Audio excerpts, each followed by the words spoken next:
નવસારીના લુન્સકુઈ ઉપર આવેલા સિરવઈ ગાર્ડન એટલે કે હિરેન વિપુલ પાર્કની અંદર ટોયલેટની અંદરથી 2.5 ફૂટ લાંબો ડેન્ડવો સાપ દેખાતા વોચમેન દ્વારા તાત્કાલિક અસરથી એનિમલ્સ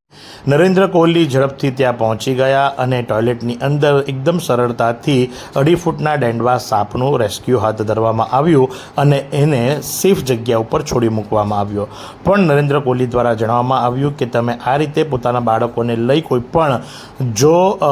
ગાર્ડનની અંદર જતા હો કે જ્યાં થોડું ઘણું ઘાસ કે એવું હોય તો થોડીક સાવધાની રાખવી, કારણ કે હાલ ગરમીની ઋતુના કારણે આવા સાપ જે ખરા એ બહાર આવતા હોય છે અને બાળકોને થોડુંક જોખમ વધી શકે છે, જેથી કરી બાળકોને લઈ જાઓ તો થોડુંક આજુબાજુ ધ્યાન રાખવું, જેથી કરી તમારું બાળક સેફ રહે અને વન્ય પ્રાણી વન્ય જીવ પણ સેફ રહી શકે।